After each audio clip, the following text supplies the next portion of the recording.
Billiken fans, welcome back. It's Zach Miller, Peter Hale. It's the Midtown Madness Podcast.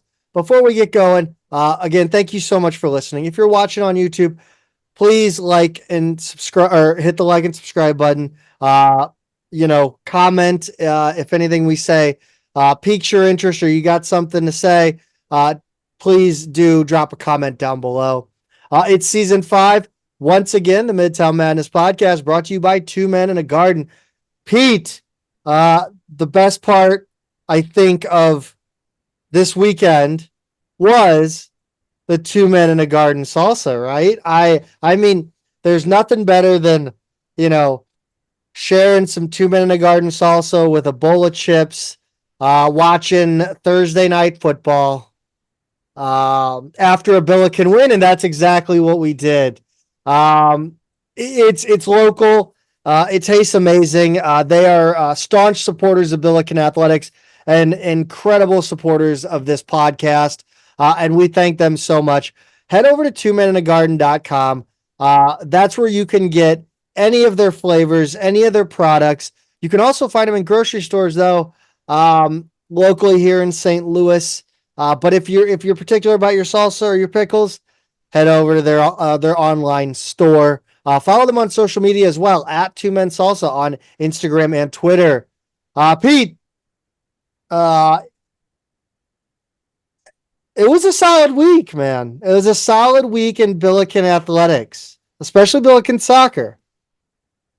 It really was, Zach. I had that thought, like the results overall this week are pretty good, right? I mean, it's been a mixed bag all year for volleyball, and we know field hockey's struggling, but on the soccer front, things I think really trended upward this week. Each of them had one, I think just one game this week, right? Yep. And the results were good. So you gotta like where they're both trending heading into A10 play.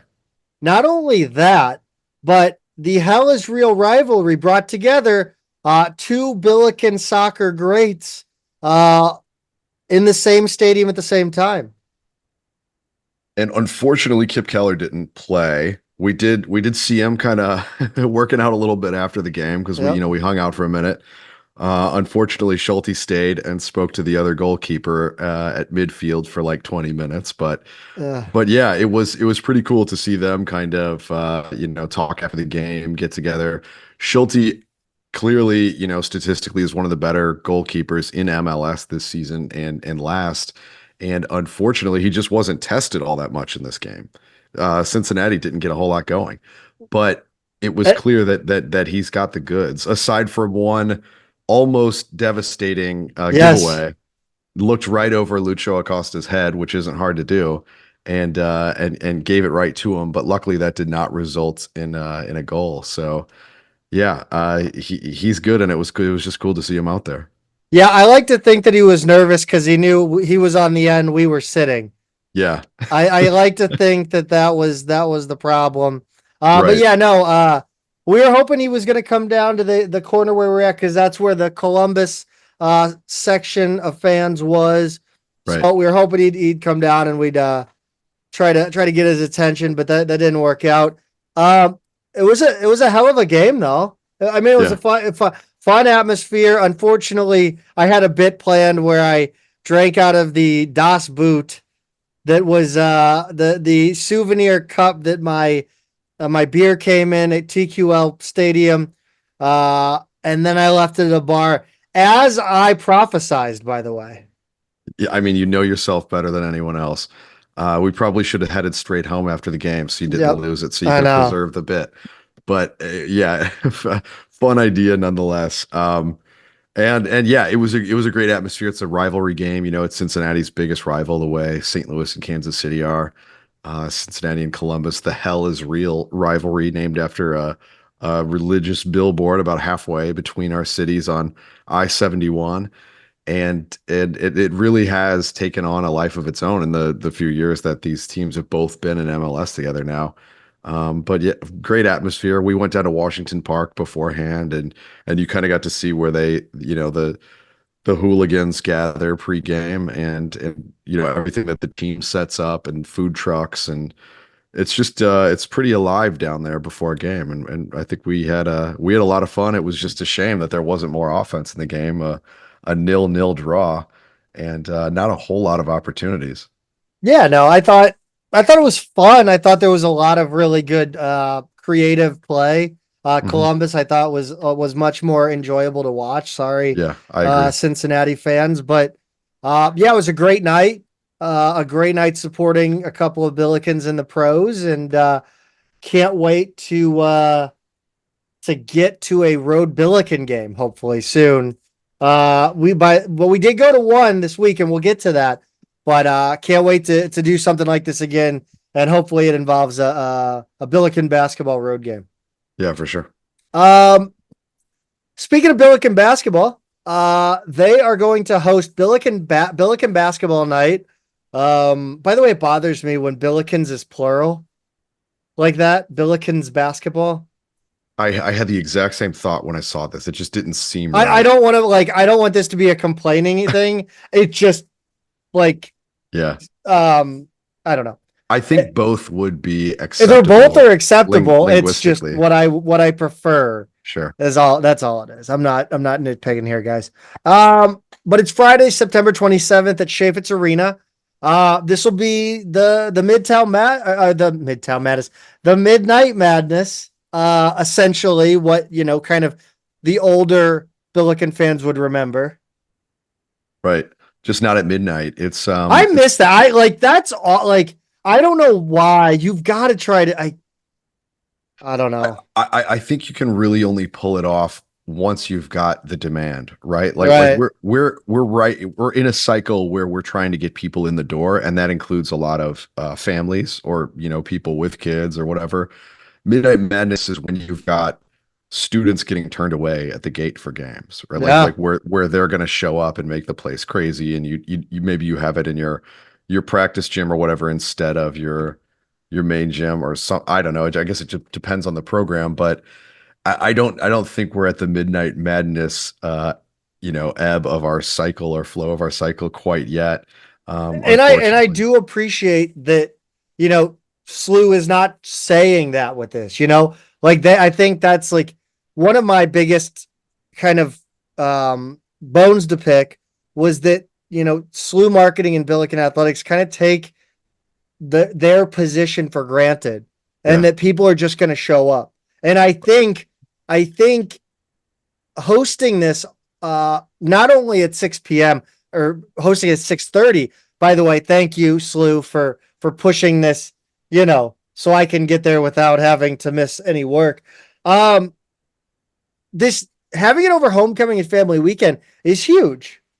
You're Yeah. looking at I mean, there's going to be alumni back in town that are going to want to see the game, or not the game, the basketball team. Yep. Students will have their parents around. So not only are you going to have students that want to go to this and take their parents, so you add at least one person Yeah. extra. You're also going to have maybe those students that not necessarily super interested in it, but like their parents are there, and the parents may want to. They've heard what's going on with St. Louis basketball, so I think Yeah. it's a great opportunity to really extend the fan base, and I think I think that's what we've wanted, right? Yeah, it's a brilliant move, and it's in between a Thursday women's soccer game and a Saturday men's soccer game, the one where they do fireworks. And even if parents and alums and everybody might not be able to do all of those events, it's put another thing on the calendar, right? And if you're a student going to college out of town and your parents are already in for a weekend, you've only been there a month and a half, it can be a little like, it's a little awkward for both sides. Like parents don't just want to spend time in the hotel room. They do want to see their kids, but not too much. You're trying to strike a balance. And this is one of those things where like it's one more activity you've given them, whether they sit together or not, whether they all go or not. It's one more thing to kind of get everybody out and involved and engaged. And I think it goes a long way, especially for like freshmen.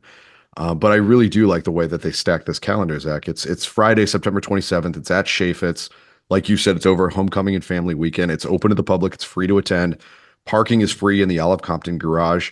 Doors open at 6. The event starts at 6:30. They'll introduce the teams, the players, the coaches. They'll do skills contests. We don't have any details on those yet, but I'm intrigued. They're going to do blue and white scrimmages, and then they'll do a meet and greet after the event on the court. So, like I said, the women play.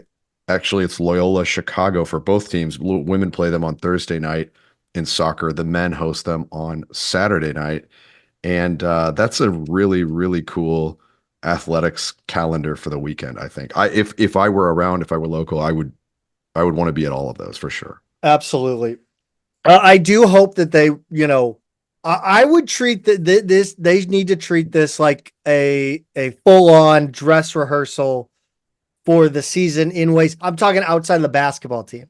Yeah, I think with Billiken Athletics and the game day presentation, I mean, if you can swing it, I would go. I mean, go all out. Mm-hmm. Hire. I mean, lights, fire. I mean, whatever. Like this should be more of a rock concert or a rap concert than a basketball event. But also, I think they need to, really kind of with the game, put on with, the buzzer and really make it feel like an actual game and really just make this as entertaining as possible. Yeah, I know that like the first part of what you're talking about when you think about like what a lot of other programs are doing when they introduce their teams, when they like think about how Kentucky introduced their new coach, for example. Like everything at a major program is an opportunity for like a big social media moment, for something that gets shared on Sports Center, for something that gets out in front of a lot of people's eyes. And whether or not every program in Division I has the ability to come up with a creative idea to elevate it like that, it should just. You mean be like more, strippers? I don't mean that at all. Well, isn't that which team did that? I mean, was it Memphis? It had to be Memphis, right? I can't remember. I think it was Memphis. I vaguely remember this, but I have no idea. My point is, sorry, Zach, that this was the entire 5 days. There are 4 days that we spent together where I need to stop midstream and then be like, what are you talking about? I have no idea what this is a reference to. You gotta tee me up for this stuff. Put it in the notes. It was Louisville, I think.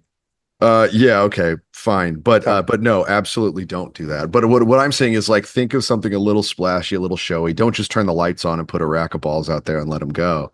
There should be a little bit of production value to it. So if they don't, it's not the worst thing ever. But if they do, they're taking advantage of that opportunity. Yeah, I'm excited for this. I would, pull out all the stops entertainment wise. Manager the manager, like that thing that to decide who was on the bench in the NIT shirts had the manager competition. Yeah. Do a couple of those. Seriously. Yeah. Like get the managers involved, get everybody involved. If there's a lull in the activity, do something weird, fun. Just really bring the entertainment value in this one, because this is where you're going to snag those students and their parents. Yeah, really draw them in for this year. And I mean, that makes the difference between when the parents come visit again in the winter, I'm assuming. Yeah. I mean, I'm maybe not, but if they happen to visit in the winter, that's going to make them want to, figure out there's a game that weekend. Can they pop in and watch the team, Yeah, that's right. I mean, make sure everybody has fun, but also, leave them wanting more.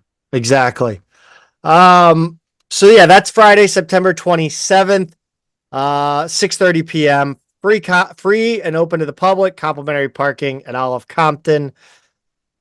But let's talk about players who are not yet Billikens. And this is right up your alley. We're talking recruiting and campus visits.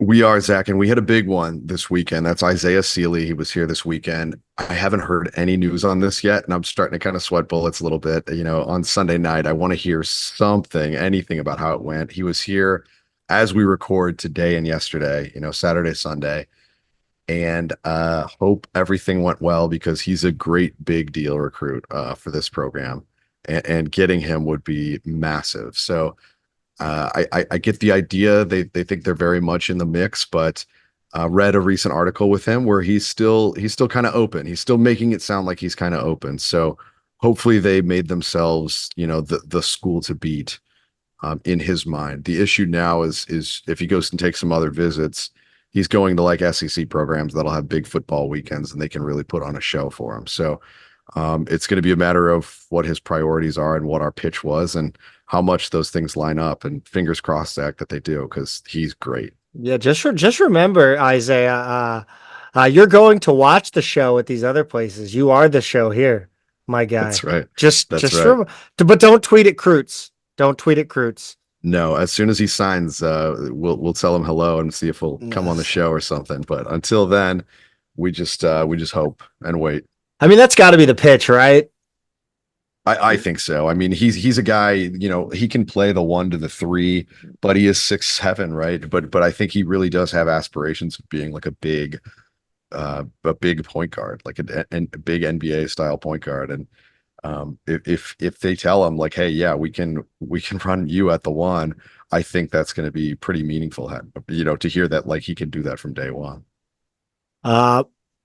Let's talk Luke Lachkowski. Visiting this month. And I just put this reminder in there because he's a guy the staff went out to see last week, and I had missed somehow the note, even though I retweeted it, that he said to our staff, like publicly, I'm looking forward to my visit this month. So I don't know what the date is yet. It's sometime in the next 2 weeks.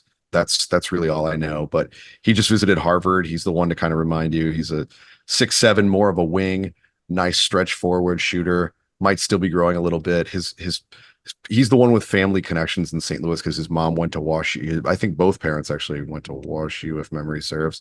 And his mom played on the volleyball team and like won national titles and like player of the year and all that. So they have a local connection, and he's a really nice player. He might wind up being the best of his brothers. I think 2 older brothers play D1 ball. By the way, free content idea.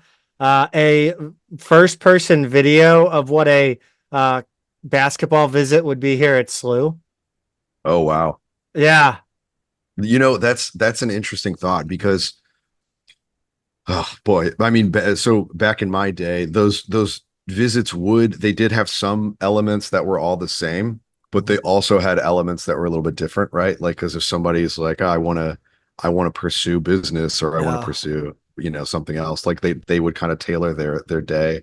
Or if Jake Barnett's taking you out, you're going bowling, right? But if like Kyle Cassidy shows you around, you're going to Humphreys. I remember David Lee talking about his official visit to Duke when I was in high school, because he was in my high school class, and he said Shane Battier took him to the library at Duke, and he's like normally they take you out, they get you a steak, you have a little fun, but he said Shane Battier was like the biggest dork ever, and like just kind of stayed on campus, took him to the library, and just kind of hung out in his dorm and stuff. And he was like, I don't know, man, like it's a nice place, it's obviously a great program, but I just didn't feel the vibes there. So yeah, talk about boring. Gotta know who you're recruiting. Yes. How about Dietrich Richardson? By the way, my favorite first name. It's fantastic. He's kind of like Sealy, right? He's a 6'7" guy who wants to play point guard, and he's really good too. He just confirmed that he is still planning to visit, but we don't have those dates yet. He does have dates for Wyoming and Virginia Tech at the end of the month and at the beginning of October, but he also wants official visits to SLU and Bradley before making a decision in October. Again, 6'7" point guard, really talented. I think flying under the radar. Bradley would be the hometown school. He's a Peoria Manual kid, storied basketball program, especially back in the 80s and 90s. And, we'll see what he does, but I get the idea that if we were to land Sealy, then he's probably not coming. So that might be a reason that his, visit would be later in the calendar. Shirts and company were also out and about really this week to go see. Looks like there was two outside St. Louis recruits, and then they went and popped in on your alma mater's practice this week. Yeah, they did. I guess I just hinted at that being my alma mater. If everybody didn't know already, Zach, because it does Yeah, come up from did time to you time. did you you went to an I all boys did. school, I right? did. I did You did, actually. yeah. I'm one of the rare In SLU St. students Louis, who and went to an all boy Catholic school in St. Louis. I know we're pretty hard to find around that campus, but yeah, they went out to Chaminade's practice on Wednesday to see Jamison White and Jahadi White Jr., twin brothers, the sons of former NBA player Jahidi White, aka Jahadi White. Long story. And then there's a point guard they're taking a look at too, called Johnny Jordan Jr. Um, just keep track of all the J's in the last few sentences I just said. But he doesn't have an offer. The White twins do have offers from SLU. So they're definitely a program to watch closely this season. Jaden Vance out at Utah Prep, he took his official visit to SLU a couple weeks ago. I think they went to see him sometime in the last week. And then Jalen Lawal and David Uize are two guys from iSchool down in Louisville, Texas. I know the name is weird and sounds techie and everything, and I still don't know exactly what it is. But there were other staff members who visited those guys on Wednesday as well. So they've been busy, Zach, two ways, right? Like guys coming in, coaches going out to, and it's really giving me a good signal as to like who the priorities are, right? Like they want them on campus, they want to go see them. And I've noticed like how close a lot of those visits are. Like they're either visiting these guys right before they visit us or vice versa. So it really is, it kind of illustrates like, okay, here are the names that I really need to be tracking in each class. Some 2026 recruits also got some love from the Billiken coaching staff. Keontae Graybear. Yeah. So he's a new name. I That's a wasn't aware of name him I have. before. Yeah, so he's a combo guard from McKinney, Texas, and he plays for Pro Skills AAU, which is a Nike EYBL team. But he transferred to Link Academy down in Branson this summer. He's a really nice, well-rounded athletic guard. The big schools in Texas, Oklahoma are recruiting him, so there's going to be some serious competition if some of those offers start coming in. But as it stands right now, Texas Tech is the only one who's offered. But he's visited Oklahoma State, Texas, some of those schools multiple times. So we'll see if he can, what level he kind of stays at. But he's a really talented kid who can score a ton. There's a couple players out there that we need to kind of close the loop on. Some recruits that ended up off the board to other schools. Yeah, I like to do this just to make it kind of official. But Jerron McKee is a kid. We are a very official podcast. We like to close the loop on things. People Yes. who keep if they're following the plot, we don't like to leave loose threads. Yeah, no. Jerron McKee, son of former NBA player Aaron McKee, committed to Dayton, actually, Zach. Their second commitment in this class, and the second commitment in this class who SLU also recruited, although we didn't offer the other one. Hudson Greer, Kid Ford offered. Originally, he committed to Creighton. He's kind of a borderline 5-star recruit. And then Jaden Reed, not to be confused with the Jaden Reed on STL City, was also a Ford offer, I think, originally. It was one of his later ones, if memory serves. But he had a couple members of the current staff also kind of keeping an eye on him. He's a 6'9" forward from the Northeast, and he committed to Quinnipiac. So it seems like he's probably a really good get at that level. Jordan Goodwin, we have an update, a little more information. We do, Zach. The Torch so kindly on Billikens.com kind of gave a summary of what this all means. So Goodwin has signed an Exhibit 10 deal with the Lakers, signed through training camp, and this Exhibit 10 contract allows him to get a bonus payment of over $70,000 if he remains with the Lakers G League affiliate for 60 days or more. The Lakers will bring the max of 21 players to training camp. They have 15 signed players, 3 two-way players, and then 3 who are camp invitees. So he's in that group. He's most likely to start out at the G League this season. It's, Torch says it's possible that he outplays his competition for a two-way contract, but it's also possible the Lakers trade a bunch of guys for one major piece, and that kind of opens up a roster spot for him. He really just needs to work on his shooting and kind of make the most of this opportunity. I think he actually if memory serves, Zach, he shot pretty well when he first came to the league, but his percentages have kind of come back down to earth a little bit. More time played this regular season means a huge boost for his pension down the road. So actually making the roster this year would be a big, big deal. So he's got to make the most of this chance because he's not going to get many more, if any, at the NBA. So Europe might be the option after this. So he's played in the NBA, played on a few teams, keeping the dream alive. And I would love to see him get one more crack at a real NBA roster for a season, and kind of set himself up nicely for down the road. Yuri Collins is headed to Hawaii and not for vacation. Yeah, the Golden State Warriors, who he has played for their affiliate, signed him to a training camp deal.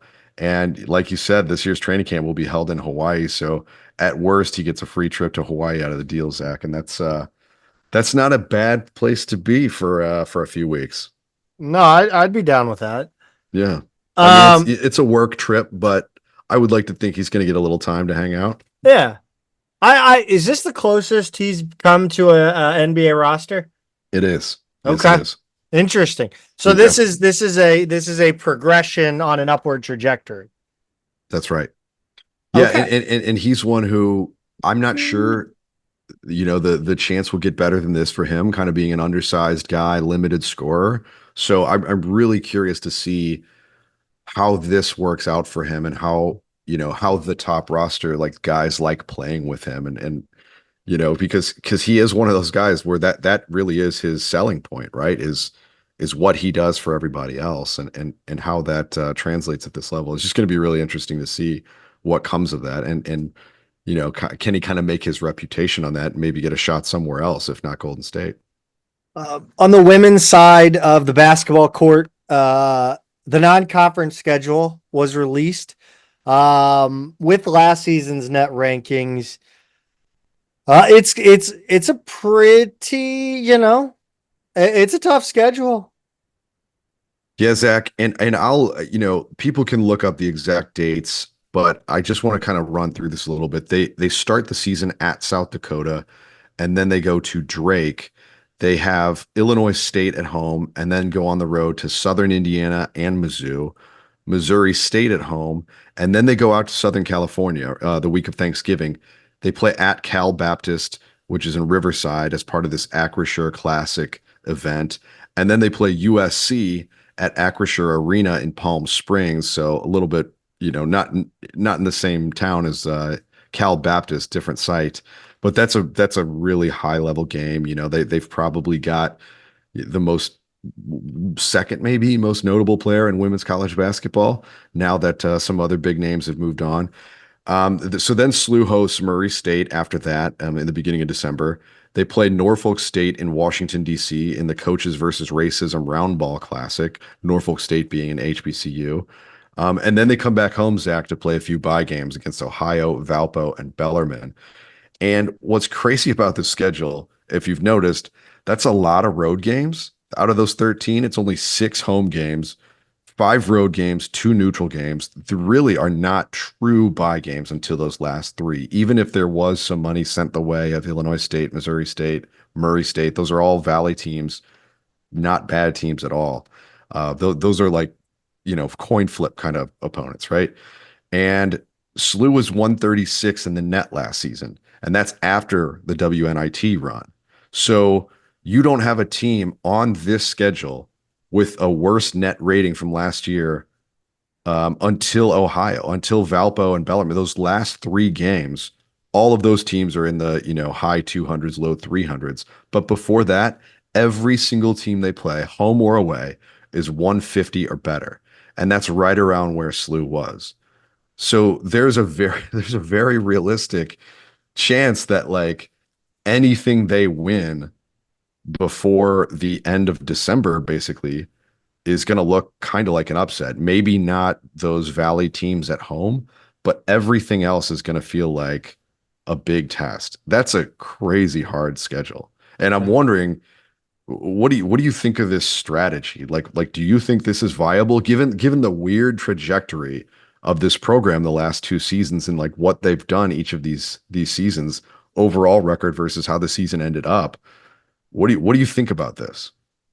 Yeah, I mean, I kind of like the idea of, the gauntlet, and then you kind of recover there over 6 days and get ready and lick your wounds and kind of rest up a little bit for the conference season. Yeah. I like that. Again, it's an interesting thing because you have to provide, I mean, of course, the entertainment is a basketball game. It's not winning, but you have to, some ROI for your season ticket holders. Yeah. Put on a good product on the floor at home. So I don't know where the Mendoza line, so to speak, is for, a bad non-conference schedule versus turning it on at the end of conference season and getting to the NIT or the NCAA. That's a really good question, and I don't know either. I'm looking at this schedule though right now and thinking, okay, we lost a couple of starters, right? Yeah. Like I mean, yeah, this is going to be the first year under Tillett without Julia Martinez. yes, yeah. I mean, absolutely, and without Kyla McMakin, one of your top Yes. scorers, who really became a more efficient, effective player last season, as she kind of brought her. Was she still here last season? Yeah, I mean, Oh. she played both Tillett seasons, and She never regressed, but she really kind of just settled into a really nice role. That's funny. it, I totally forgot. so the emergence of Peyton Kennedy made that possible, right? Because that first season, she tried to do way too much. She was taking off balance 25-foot shots, with too much time on the shot clock kind of thing. The season after, her attempts actually went down and her percentages went way up because she was just taking better shots. It was more the end of the season where that kind of started to show. That first season really was where Peyton Kennedy kind of brought herself to the forefront. Yeah, and so Kennedy last year, by the end of the season, had kind of emerged as the number one option. Yeah. Martinez was hurt, like if you remember last season, she wasn't 100%. But those are some huge pieces to lose coming into this year. And even though you bring some starters back, you bring some new talent in, it seems like she's kind of slowly upgrading the talent level, the size of this team. This is a gauntlet of a schedule, and if we come out of this, I'm looking at this and thinking like, okay, you got to win those last three, right? Norfolk State, HBCU, you normally think like, okay, those programs are usually pretty easy ones to beat. They were 118 last season. Like, that's not a pushover by any means. That's a top half A10 team. Yeah. Murray State's 112. Cal Baptist, another team. You think like, oh God, yeah, what conference are they even in? They were 119.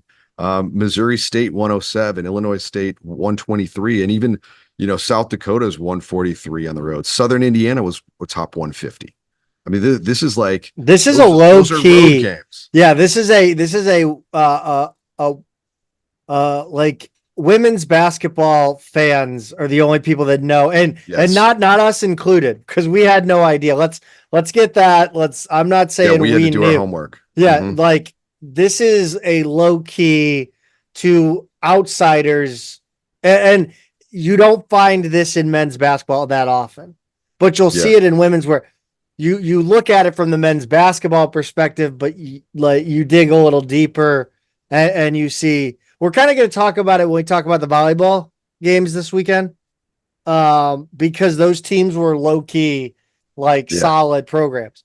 That's really what you're seeing in this schedule. Is kind of a front loaded non-conference schedule with a bunch of teams that don't have the name recognition, but have kind of sneakily been contenders in their league and NCAA tournament teams. This is the kind of schedule you put together if you've got a really established roster and you think you can win your conference. Yeah. Right? Because this is, if you did well in this schedule, you could be an at-large team. Like it's that good. There are only kind of three low number, kind of trap opponents in here that could kind of, wreck your net if you lose to them. And all three of those are the three last ones, right at the end. They're all home games. If they go 7-6 against this, I would be thrilled. If they go 6-7, I'm not going to be disappointed. Like it's that hard a schedule. So where is that Mendoza line? So if you're punting every non-conference, like you have to, win your regular season league title or go to the NCAA. You have to make postseason NIT or NCAA. I think at least once every 2 years. Yeah, to make some form of postseason. Yeah.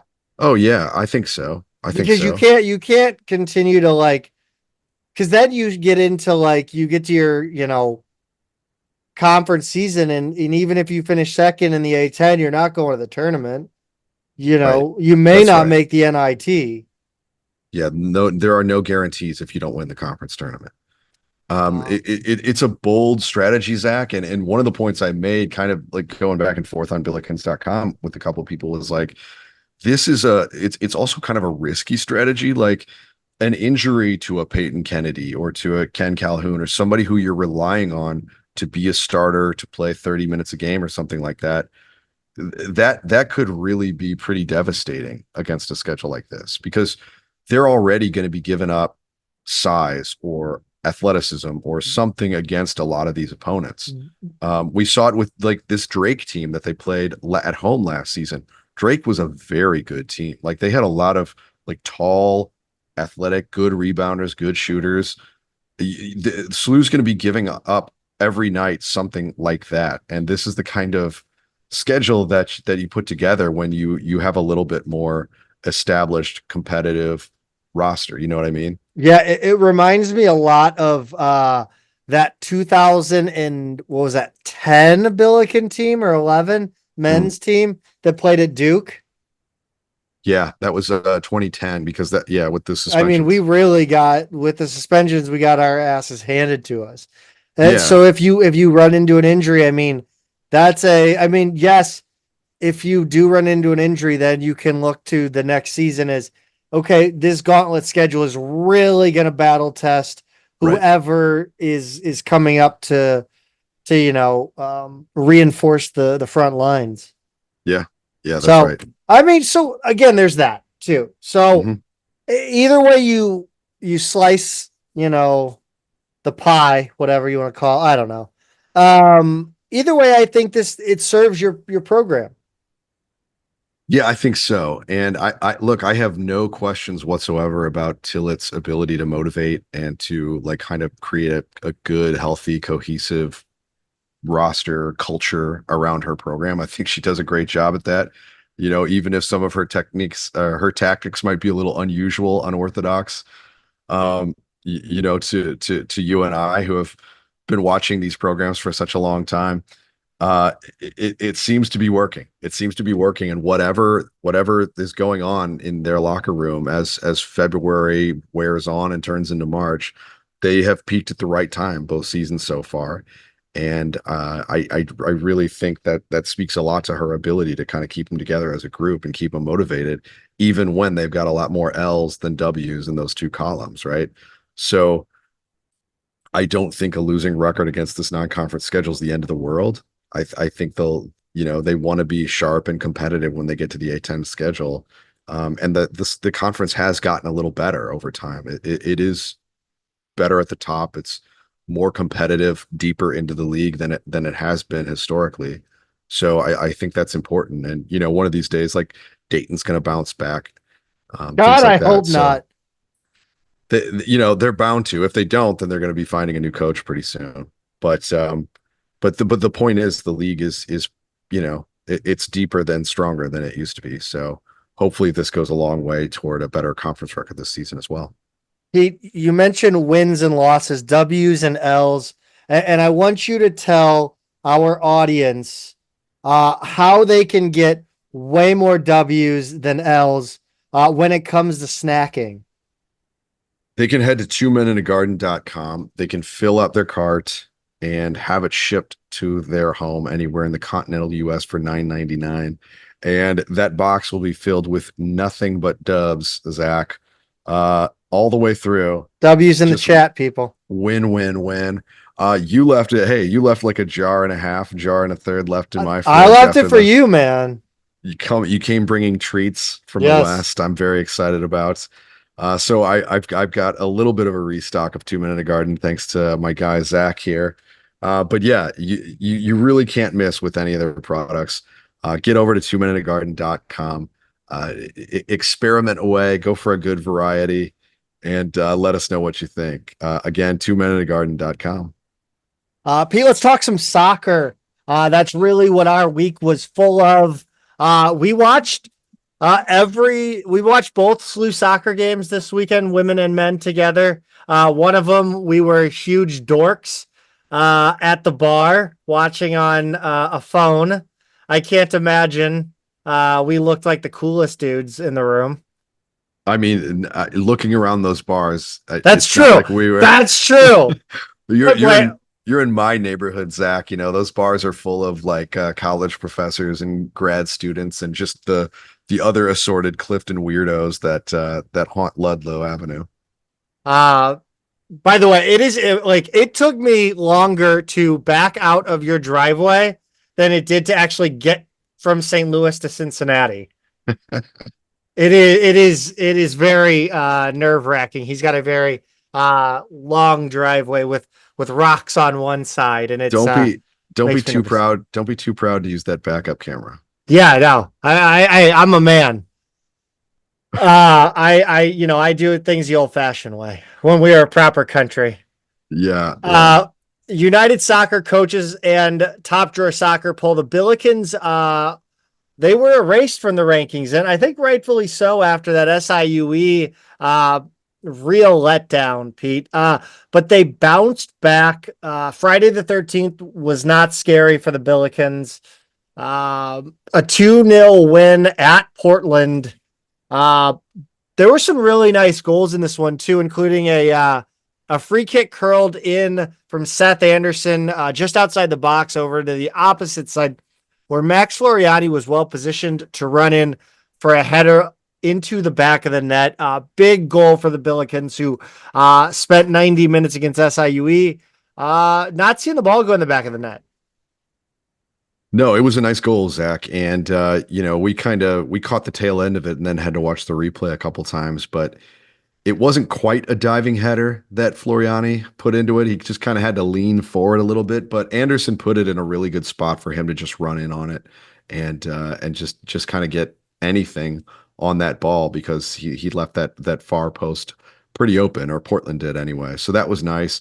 And then again, with a set piece in the 54th minute, Zach, this time his free kick was from the left side of the box, kind of in the corner of the field. He put it past the far post, and Cole Doherty headed it back in front of the net for a waiting Tanner Anderson, who just headed it home. So 2 head ball goals, both off Seth Anderson set pieces. And look, if we're not going to be generating a whole lot of offense from the run of play lately, if he wants to become that kind of like killer on set pieces, I'm fine with that, Yeah, I mean, this really was a kind of a really good soccer goal, a well worked from the training ground scenario, and it was beautiful. Anderson to Doherty to the other Anderson. Yeah, I think they still haven't technically directly linked up. Do you know what I mean? Like, I don't think we've had an Anderson to Anderson. Wasn't that Anderson? Oh, no, it was the goal that was called offside. It was called off, right? Yeah. So here we have the closest they've come. It just took another player in between them, but it started with an Anderson and ended with an Anderson. 5 goals in 5 games, though, not going to do it. No. Going forward. And that will be against, well, why don't you read down the stats and then I'll talk about who the Bills got next. Yeah, sure. So Portland actually outshot SLU 9-8. Not a ton of offense in this one. Shots on goal were SLU 4, Portland 2. Corners just 3-2 in Portland's favor.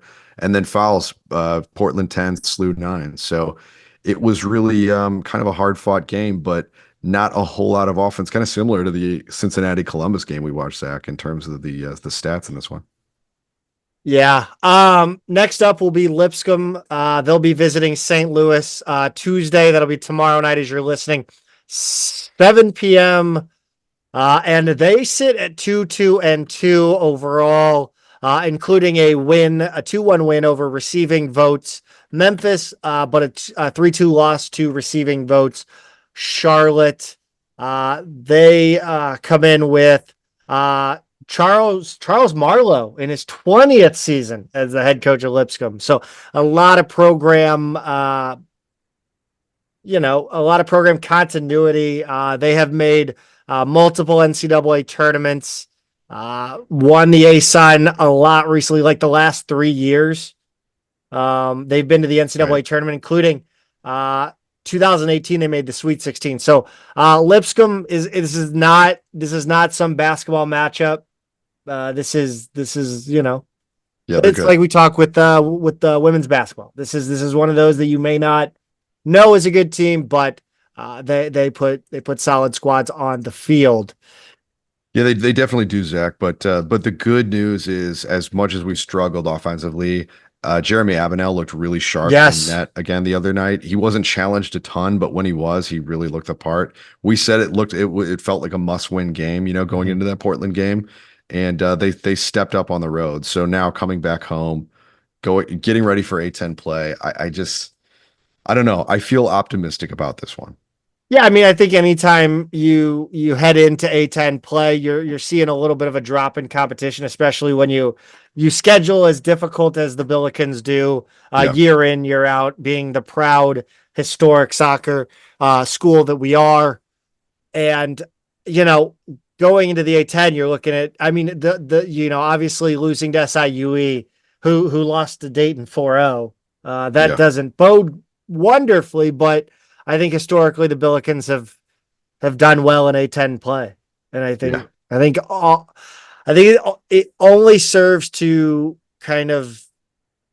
I think there's optimism to be had, really. Sure. Yeah. So, I agree.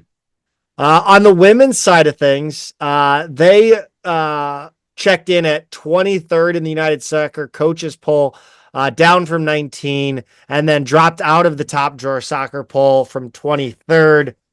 And we were in town. I was in town, and we were both in attendance for this one.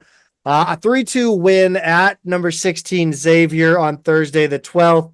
And Pete, this game had more twists and turns and ups and downs than the streets of Cincinnati. How long have you been waiting to say that, Zach? 48 hours. Yeah, Zach was a little flummoxed by the streets in this Queens. I've never seen an intersection with 7 streets. Yeah. I felt like Michael Scott and Dwight Schrute with the GPS telling him to turn into the lake. That was the entire weekend. Yeah, it's pretty ridiculous. I live right by a 6-way intersection, but you usually got to pay double for that kind of action. There are a lot more complicated ones. I actually got stuck going to the grocery store today. I got stuck behind a pretty terrible accident that completely closed off one direction of traffic. I was right behind it. So yeah, it's just a fun city to drive around, Zach. But yeah, you're right. Well put. This game did have a lot of twists and turns, and it started really inauspiciously with a goal for Xavier just 21 seconds into the game. And we didn't feel great when that one went in. No, not at all. I mean, it was just way too easy, as you noted, live and in person. One of those where, I mean, if you can forgive, there are times when a goal like that is scored where you can really look past it and be like, okay, that was just, a weird bounce. Things got awkward. But this one really was, it looked like a breakdown from the Billiken defense and let Samantha Elin Hansen, have a ton of time to direct this one into the net. Yeah. Yeah. It was the whole way down the field. It was just kind of like, oh, wow, that's way too much space they're giving her in that corner. Yeah. Okay, that was way too easy, that cross. And then she squeezed it just inside that left the far post. And it just was all so easy. And unfortunately, Zach, it seemed like that was kind of a focal point for Xavier all night, was to kind of get it down into the corner and cross it, right? And they just seemed to have way too much time and space so frequently. and it resulted in them out shooting SLU by quite a bit. Like, yes, we have Emily Percelli in net, but on their goals, she didn't have too much of. I mean, she was in good position both times, but the second one especially, she had no chance on. Yeah. This one was a little bit tighter, but obviously not her fault. They just really got too much space in the far side of the box. And I thought also, it was not only the wings in that area, Yeah, but that from about the top of the penalty area to maybe that the circle in the center. I thought the Billikens, really gave up way too much space, Mhm. and really allowed Xavier's attackers to dribble for 10, 15 yards at a time, really unabated. And by the way, sitting next to Carter Chapley watching this game truly was a treat because Yeah, our man's is like becoming a soccer like guy, yeah, and he's just telling me all these things, and I'm like, yeah, yeah, Carter, yeah. yeah, yeah. That's He what I knows saw too. That's what he I knows saw ball. too. Yeah, he does know ball now. He does. He It's it, really impressive. it was great. He was explaining, things that I was just like, I don't know. I don't know. Just stop the ball, man. I don't. I know. But after this first one, we just, We kind looked. of We all looked at each other, man, and yeah, it was like, yeah. did I drive 5 hours to see us get rolled? We all got a little pit in our stomach after that one. But it didn't last too long, Zach. I mean, look, as you said, Xavier was really comfortable on the ball. They were the much better possession and passing team, I think, for most of the game. They also had a couple of really great attacking players. But we wound up tying this match up pretty quickly, a 15th minute goal by Audrey Smith that was assisted by Emily Gaby. And this one, it wasn't exactly like those Xavier goals, but it was Emily Gaby kind of tearing around, Yeah. down on the baseline a little bit and then feeding Smith kind of just in front of the net. The funny thing about this goal is that uh, at the start of the match, it seemed like the player, one of Xavier's players who was kind of assigned to mark Emily Gaby, really, I think Gaby was on the ball, and the player made it a point to really throw her body into the challenge Yeah. and knock Gaby off the ball, kind of sending a message Yes. because the Cincinnati students or Xavier students, sorry, Xavier students behind us kind of made a note, like verbally, like, Yeah. oh, you got bodied. Like I was like, yeah, that doesn't happen often.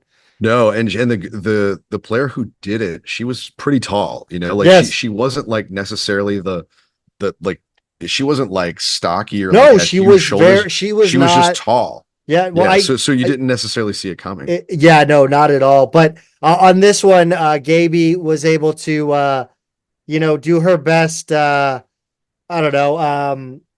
Who did I say that night? I mentioned a couple NFL running backs. I don't know. She I don't does. She remember. does this thing where she literally Heisman's players like down Yeah. Carlton. Yeah. It really on the second one, I think was even more, it took, I think even more steps, like more dribbles. Mm-hmm. But it was kind of the same idea. She came down in that left corner again on the end. This one, it almost went to the end line and she basically just ran around a player like she was doing a drill and there was a Yeah. cone deep in the box next to the goal. And again, she put it up top in front of the goal and there was Hannah Sawyer to blast it home. Sawyer jumped about 7 feet in the air after she scored two. It's good to see she's back and healthy and on the field and making an really is. impact. It really is. It was great to see her. And I know like she's one of three players on the roster, Zach, who's from the Cincinnati area. I saw somebody walk by with a number 4, on his hoodie or something like that. So she definitely had some people there, but that was cool to see. She seemed like really excited. It's great to see her healthy again and that it's not a long-term injury. And man, watching her up close like that, like we were, in the first or second row of the bleachers there, you really appreciate she can fly. She's one of the fastest humans. If she wants to stay at SLU and do like a grad transfer year, she should like run track. Let's see what happens. I mean, she is so fast. It's unbelievable. Yeah, I think I said her when she runs, her legs do that thing like the Chinese synchronized divers. Yeah, They just become like a Sonic the Hedgehog spin. yeah. Um, but yeah, it was a beautiful goal. And then Xavier kind of took over the game. Yeah, they did. They leveled the score in the 68th minute again from starting out wide and getting But just too leading up much to that, space. though, I But yeah, mean, leading up to that, it was kind of like shot after shot. This one was a shot near the top of the box, just a rocket to the upper corner that Percelli had no chance on. But it did feel like this was the point of the game where you're looking at like, we even when we're up 2-1, like Xavier was just every other minute they're adding another shot, another attempt, and some of them were right at Gaby, some of them went high or wide or whatever, or not Gaby, Percelli. Some of them went high or wide, but she, having a good goaltender there is meaningful. But she was just she was way too busy, Zach, in this game. I'll put it that way. And it kind of did slow down over the course of the second half. And kind of, I don't know how much you expected this one, but it felt like it almost came out of nowhere, right? Gaby hits a rocket off a second chance in the 82nd minute. I mean, she absolutely destroyed that ball into the left side of the net. She had just a little bit of space at the top of the box and found a corner of the net to put it into.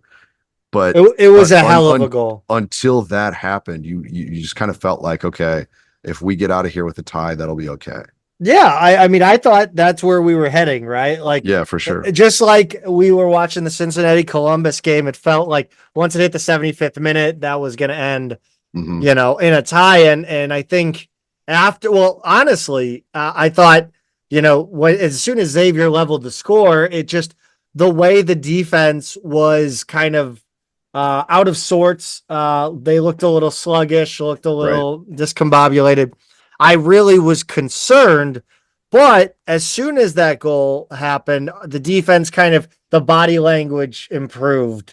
And it Yeah. seemed like it was kind of teams really like jousting, just kicking the ball along and trying to just back and forth end to end, trying to get that goal. But it looked like the goal was not going to come. And then, Gaby, I think tried to attack and then, or somebody, I don't remember exactly, but it was on a second chance and Yeah. she got a lot of space and you cannot give her that much room to take a shot. Yeah. I want to say it was a blocked shot. I'd have to Yes, go back and watch that's it. right. It was. But I think it was one of her shot that was blocked. but the point is, if you get her kind of in a scrum in front of the net, things can happen. And this wasn't right in front of the net. It was her getting loose at the top of the box, but still, you just have to keep her involved in any way you can. Shots in this game, Zach: Xavier 20, SLU 8, which felt about right. This is the kind of game where if you're playing on like Xbox, you go to like vent online about this. This is some bullshit. This is Yeah. FIFA bullshit. Yeah. Yeah. Shots on goal were 12-5, which means Percelli had 10 saves. Corners were 2-1, and I think all three corners came kind of in the last 20, 25 minutes or so. Fouls, Xavier 10, SLU 7. It was pretty even in that regard, but we did have Hannah Sawyer, as you say, back from injury, and she absolutely leveled a Xavier player into the turf in the 73rd minute. And then is like what was immediately like wagging her finger and shaking her head at the ref and was like arms out, like, yeah, doing that. Absolutely not, like waving her hands. Yeah. She was so mad about it. wildly. I wanted to be like, Hannah, you murdered that girl. Like, yeah. Like take the yellow and move on. They're going to have to hold you for 24 hours at the Cincinnati precinct. She couldn't travel back with the team after that. It's assault, brother. No, but I mean, yes, Sawyer was outstanding. Emily Gaby was all over the score sheet, but the one player I thought that really played an incredible game and was majorly impactful towards this win was Elise Lee, who was all over the field, and she really showed out in front of a large cheering section of family and friends. Yeah, and they were all sitting right by us, it seemed like. So she's a grad transfer. She went to Xavier for 4 years, is now at SLU.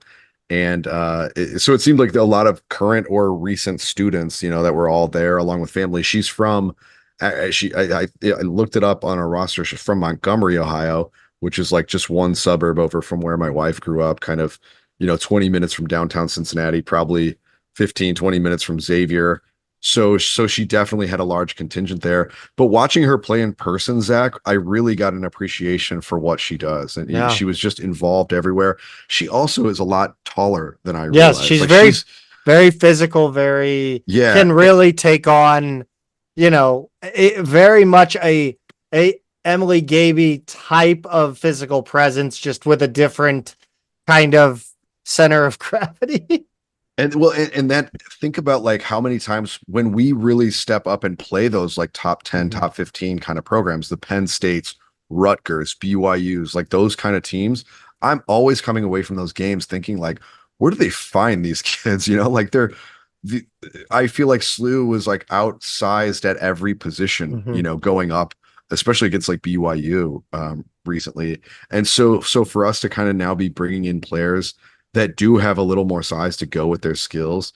I just feel like it's part of the evolution of this program and of this roster. She's a really complete player. I really have been impressed with her so far. And it was really fun to watch, by her cheering section as well. They seem to appreciate the little things that she does too.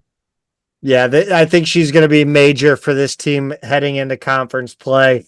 She was an excellent, we talked about how rough we thought the Billikens were in the times where they weren't controlling the game on transition and kind of letting Xavier take a lot of space. And I thought Elise Lee was very good at disrupting those attacks from Xavier most of the time in the second half. Yeah. So great game for her. Of course, a great game for Percelli as well. She had 10 saves. Of course, I don't think either goal was really on her, but like that's the nature of being a goalie. There was the officiating missed a couple of offsides, and yes, I thought she it was very close to being a goal for Xavier. Emily made the block above her head. Ball went straight up a little bit behind her, and she was able to cover it before it ended up in the net, which was good heads up. A goal line rescue there. But like it was weird, Zach, because I was so sure that the offside flag was going to go up. Yes. Like it didn't even occur to me until like seconds after that play had finished that, oh my God, she just saved the game right there. Yeah. Because I was like, well, it doesn't matter. It was offsides, but they never called offsides. Yeah. So that wound up being a really crucial, dramatic save. Next up, they will begin the A10 regular season with that'll be UMass and George Washington. That'll be on the 19th. That'll be Thursday, and then Sunday, the 22nd. Heading over to volleyball, they were down in the Mary Jo Wynn Invitational at Missouri State, and this was a tough weekend for the not the Lady Bills. Jesus, what year am I in? 2004. Yeah, no, I'm back in 2008. Back when I was with the volleyball staff. 3-0 loss versus Weber State on Thursday the 12th, and I learned this weekend that Weber State is not in Ohio. No, it's in Utah. It is in Utah, Zach. I don't know why you thought it was in Ohio. I don't know. 18-25, 19-25, and 10-25. The stats are not kind to the Billikens in this one. No, I have the note written just like this. SLU hit an abysmal 0.020 in this. Yeah, just almost the Blutarski.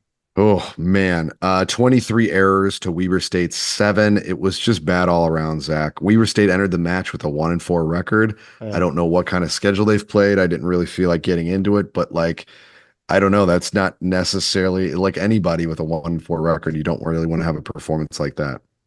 Yeah, no, I know that Weber State, whatever the hell it's named, was an NCAA tournament team last year. So, Yeah. I mean, it's a tough squad. It's probably more akin to, the Billikens of '08. Weber State would be kind of comparative, I think. Hmm. Run through very average teams with no problem. Right. Uh, but they followed up with a 3-0 loss again to UT Arlington Friday the 13th. And this one was scary for the Billikens, man. 24-26, man. I was holding out hope. I Yeah. was holding out hope they'd win this one because, again, UT Arlington was a WNIT volleyball team Yeah. last year. And good Lord, did they just absolutely destroy the Billikens in the last two sets, 12-25, 12-25. I mean, there's nowhere but up from that game.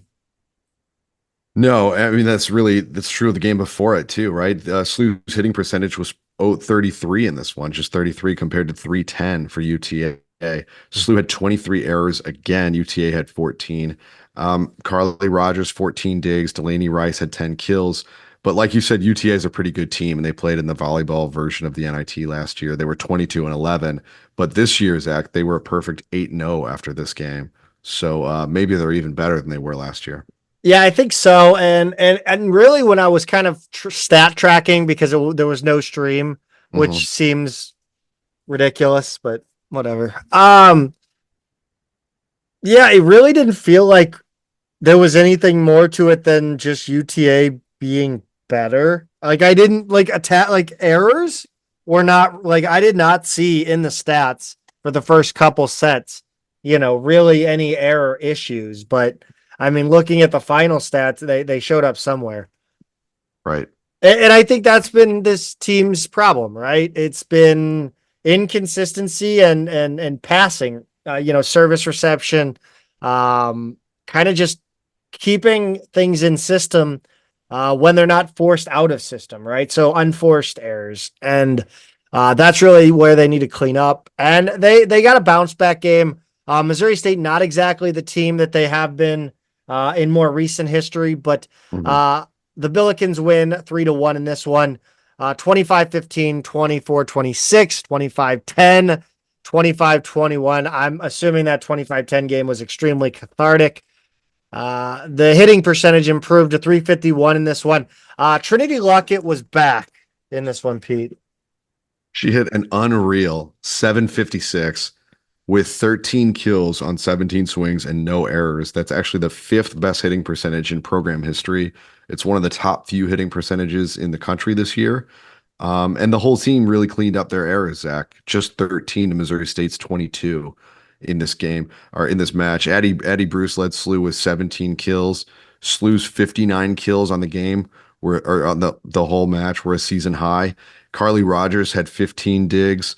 Opperly 29 assists. Delaney Rice had 5 blocks and was named to the all-tournament team. So very much feels like a get-right game. It's a little crazy that Missouri State brings in these teams and gets their butts kicked against all three. Yeah. I guess this is the only way, you got to host one of these MTEs, so to speak, to get home matches before your regular season in volleyball.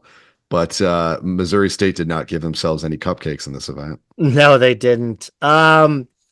Next up, they head to an even tougher tournament. They head to the Hawkeye invite. SLU will take on Drake on Thursday, the 19th. Iowa, who's hosting on the 20th, and then South Dakota on Saturday, the 21st. I think this was Billikens had some injuries, some illnesses this weekend. So, trying to move pieces around. I hope, again, A10 volleyball is one bid league. Everything builds to the conference season, especially when you're trying to turn around a program or build a program. So Right. we'll see where things go at the Hawkeye Invitational, and keep you updated on it. That we know, Pete. Yeah, for sure. Pete, let's talk about field hockey. 3-2 loss against Ball State on Wednesday, the 11th. Another OT heartbreaker. Yeah, they just can't get a break, man. It feels like a lot of what was happening last year, right? Like how many close games did they have that they were just, statistically even and they'd lose by one so frequently. Yeah, like this, like you said, this one was rescheduled from Sunday the 8th. They moved it to Wednesday the 11th at 3:30. Josefina Perez got SLU on the board early. It was the only goal of the first half. Ball State tied it in the third and then scored again in the fourth. SLU then earned a penalty corner with the regulation clock at 0, Zach. Abby Vitas' shot ricocheted off the goalie. Perez buried the rebound to tie it and send it to overtime, where Ball State got the golden goal for the win. So another heartbreaker for this program. Early in the season on their new turf, it feels like they just can't quite get over the hump. It maybe over the course of the season they'll have some chances, but man, it just feels like they're just not quite there. Yeah, no, I think, one thing that kind of bothers me when I kind of watch this team is the turnovers, or as, Rick Majerus would call them giveaways, I think. Right. Yeah. I don't know. I think sometimes this team tries too much to bring the ball out of the back a little too slow with the ball, and they tend to turn it over, and that is not good when you're turning the ball over inside your half. And I think, sometimes I just like to see them play a little field position, send it down and try to, get a turnover on the other end, try to get that other team to take a little bit of your own, Achilles heel. Right. So I don't know. They lost again on Sunday the 15th, 5-1 at Ohio. Run us down the fast facts on this one. It's a really weird one, Zach. Josefina Perez had SLU's only goal. It came in the first quarter to tie the game at 1. Ohio scored 2 in the first, 2 in the third, and an insurance goal in the fourth. But the weird thing is, shots were actually even for the game at 13 apiece. SLU had 10 shots on goal to Ohio's 11, and they also SLU led in penalty corners 8-6. Kind of weird, right? Like to be that even overall in shots. I mean, I guess there's a difference in quality, meaning more than quantity. When Josefina Perez has all five of your goals, I think we found the problem on offense. Yeah, she has all 5 goals this season, and SLU is, winless with this loss at 0-4. But I want to say of those 10 shots on goal, I think she had 4 of them. Yeah. It's actually not even as high as I expected, honestly, because she's kind of been a one person team so far. I don't know how to get other people involved. I know they also have new, like they're going with a freshman goalkeeper. They had a different one for the first game, but they've rolled with the freshman for the past 3 games, and so there's going to be a learning curve there as well. I don't know if anybody's still listening that even cares about what I'm going to say, but when we were at the women's soccer game for Xavier, they have a pole behind their press area or whatever you want to call it, and it has a camera on it, and that's how they stream their games over there. I'd really like SLU to do that at the field hockey field because the current situation is rough.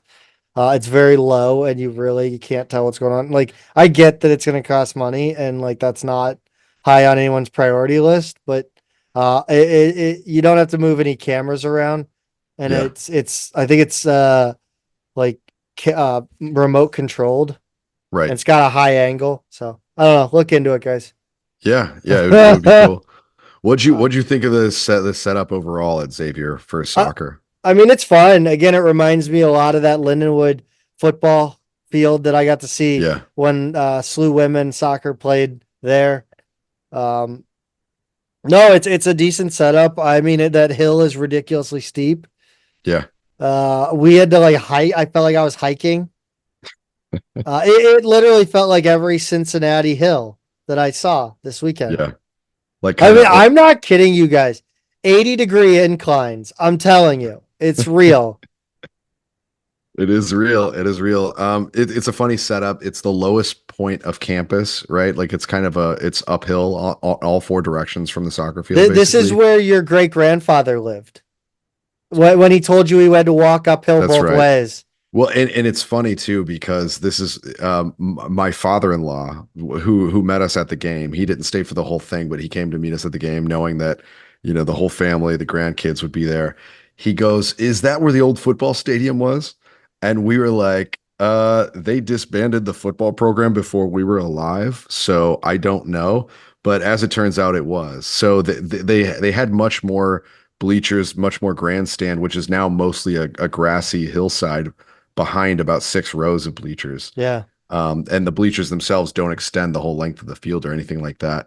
And then there's kind of a grassy hillside on the opposite side behind the benches, woods at one end, and then their rec center is at the other end. So I guess it's technically uphill on 3 sides.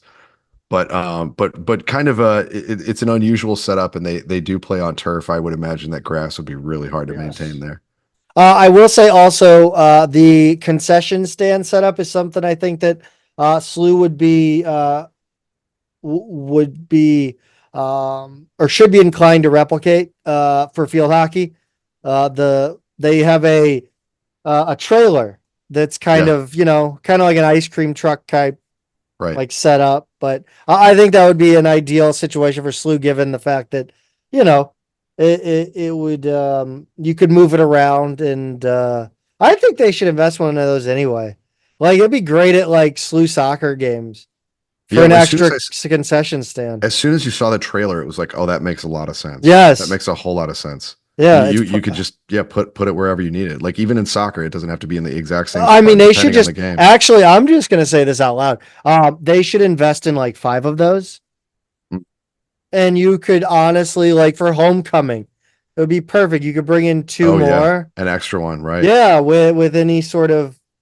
God, I really hope anyone in the athletic department is still listening.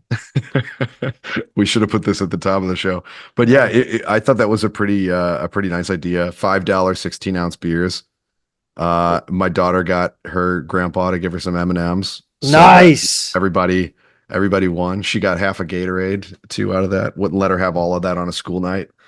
So yeah, it's a nice setup there overall. I think free parking, free admission. Yep. Parking is kind of tight, but we got there like 25, 30 minutes early, so it didn't really matter too much.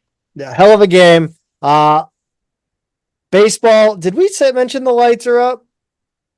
We did mention the lights are up, but someone sent a tip to our DMs, Zach. Yeah. They got some photos, and they look good at night. I'm assuming they are the new lights. I mean, I don't think we independently verified, but like, if they're on, they probably put those up because they had fall games, like they had fall like tournament games and stuff. That's probably why they got them up. But yeah, that's gonna do it, I think, Pete. Hell of a week. Thank you all again for listening. Don't forget to like and subscribe on all platforms, comment, rate, all that good stuff. Interact with our Twitter, man. That is really where we quote unquote make our money, so to speak, even though we don't make money. Yeah, Zach put up a few fun little pictures from this weekend in Cincinnati. Us goofing around, having a good time. Skyline Chili, they tried to poison me. He loved it. He loves Skyline Chili. He's dreaming about coming back for some more of that for sure. Yeah, for sure, man. All right, everybody. Thanks for listening. Go Bills. Go Bills.